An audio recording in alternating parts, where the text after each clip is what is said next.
Hello అండి, అందరికీ నమస్తే. ఈరోజు కథ రాజు రాజర్షి. కర్పూర దేశాన్ని పాలించే వసంతుడు నిజాయితీపరుడు. ఆయన తనను ప్రజాసేవకుడిగా మాత్రమే భావించుకునేవాడు. అందువల్ల రాజులకుండే వైభవాలేమీ ఆయన అనుభవించేవాడు కాదు. కర్పూర దేశపు రాజాంతఃపుర భవనం చాలా పెద్దది.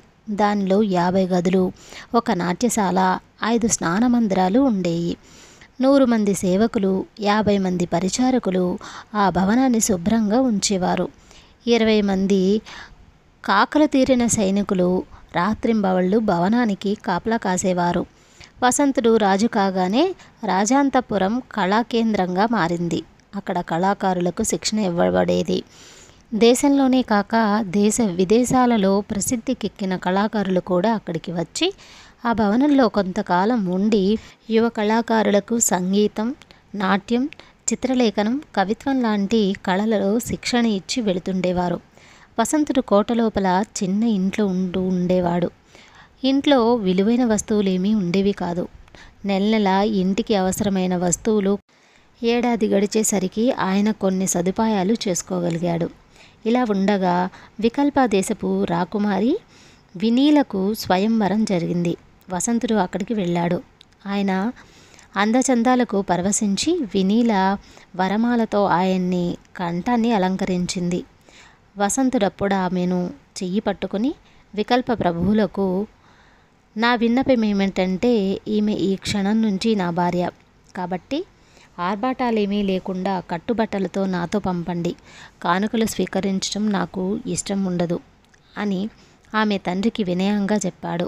ఇది విని కలవరపడిన వినీల తండ్రి, బిడ్డలకు కానుకలివ్వడం మా సాంప్రదాయం, నువ్వు కాదనకూడదు అన్నాడు.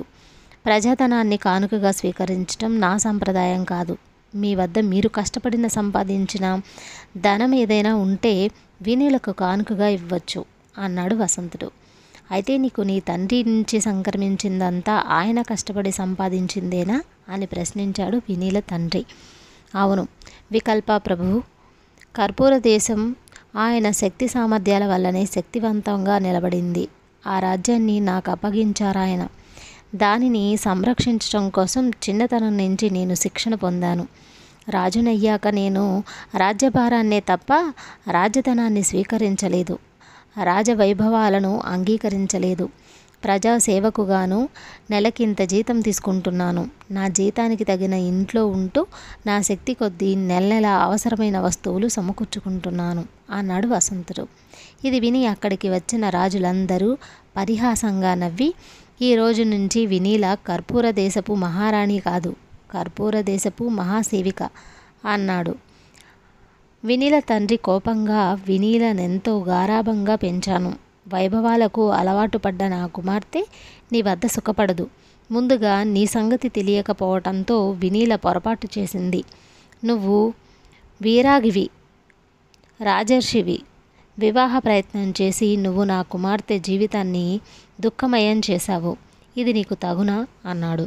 ఇందుకు వినీల అభ్యంతరం చెబుతూ, నా నిర్ణయం తప్పు కాకూడదు. పాణిగ్రహణం కాగానే మా వివాహం జరిగిపోయింది. భర్తను అనుసరించి వెళ్ళటం సాంప్రదాయం. నేను భర్తతో వెళ్తున్నాను. ఆయనను నాకు అనుగుణంగా మార్చుకోగలను, లేదా నేనే ఆయనకు అడుగుజాడల్లో నడుస్తాను. మేము అన్యోన్యంగా ఉండగలమని మీకు మాట ఇస్తున్నాను, కలవరపడకండి అన్నది తండ్రితో. వసంతుడు వినీల కర్పూర దేశం చేరుకున్నారు.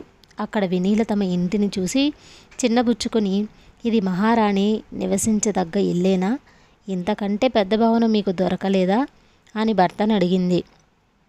దీనికి వసంతుడు నవ్వి, దేశాన్నేలేది పురుషుడైతే మహారాజు, స్త్రీ అయితే మహారాణి. నువ్వు మహారాణివి కాదు, మహారాజు భార్యవి. ఈ విషయం మర్చిపోకు. నేను మహారాజును. నేనుండే భవనానికి నెలలా అద్దె కట్టాలి. పరిచారకులకు, కాపలా భటులకు జీతాలిచ్చుకోవాలి. నా నెల జీతంతో ఇంతకంటే పెద్ద ఇంటిని నేను భరించలేను అన్నాడు. వినీలకు ఆ మాటలు రుచించలేదు. కానీ అందగాడైన భర్త మీది ప్రేమతో అన్నీ సహించింది. ఆ ఇంట్లో ఒక పరిచారకుడు, పరిచారిక, కాపలా భటుడు, ఈ ముగ్గురి సాయంతోనే అన్నిటికీ సర్దుకుంటూ ఆమె రోజులు గడపసాగింది.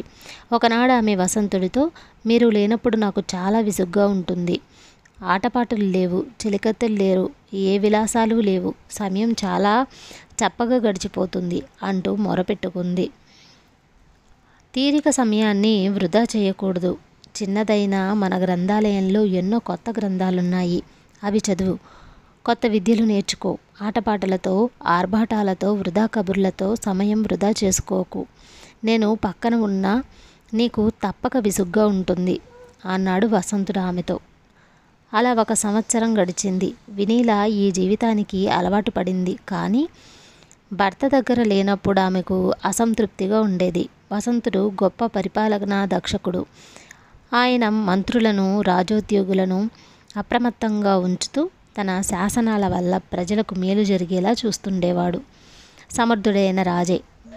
నెల జీతానికి పనిచేయటంతో మిగతావారు అంతకంటే తక్కువ జీతానికే పనిచేయసాగారు. ఇలా ఉండగా ఒక రోజున విన్యాసుడనే తపస్వి వసంతుణ్ణి చూడవచ్చాడు. వసంతుడు ఆయనకు సకల మర్యాదలు చేసి గౌరవించాడు. ఆయన వసంతుణ్ణి మెచ్చుకుని తను వచ్చిన పని చెప్పాడు. విన్యాసుడు చాలా ఏళ్లుగా హిమాలయాల్లో తపస్సు చేసి అంతులేని తపోబలాన్ని సంపాదించాడు.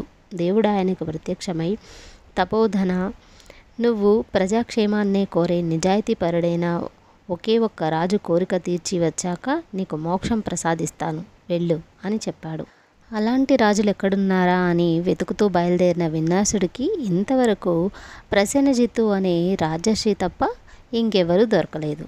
అయితే ప్రసేనజిత్తు విన్యాసుడితో, మహాతపస్వి, నేను రాజస్విని, నాకే కోరికలు లేవు. నా రాజ్యం సదా సుభిక్షంగా ఉండాలన్నదొక్కటే నా కోరిక.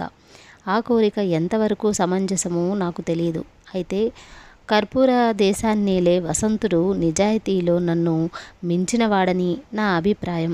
తమరాయనను కలుసుకున్నాక ఏదో ఒక నిర్ణయానికి రావచ్చు అన్నాడు.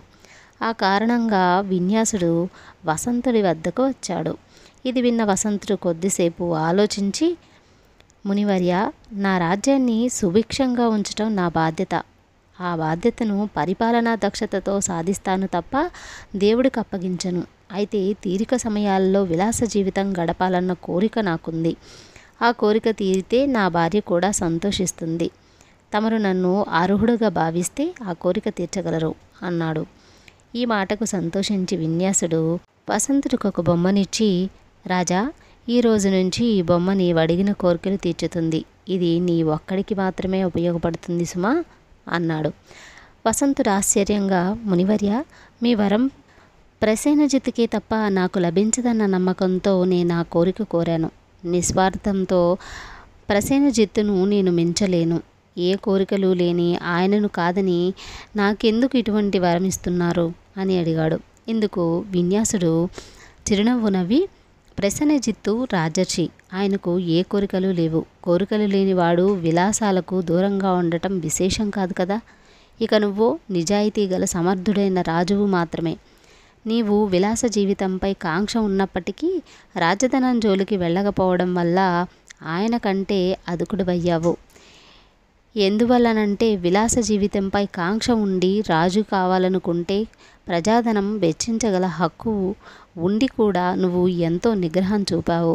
నీ నిజాయితీ మెచ్చుకోతగ్గది. అందుకే ఈ వరం గ్రహించేందుకు నువ్వు అర్హుడవయ్యావు అన్నాడు. ఆ తర్వాత వసంతుడు విన్యాసుడు ఇచ్చిన బొమ్మ సాయంతో వైభవ విలాసాలను అనుభవిస్తూ మిగతా సమయంలో ప్రజాక్షేమం కోరే పరిపాలనా దక్షతతో కలిగిన ప్రభువుగా పేరు పొందాడు. కథ సమాప్తం.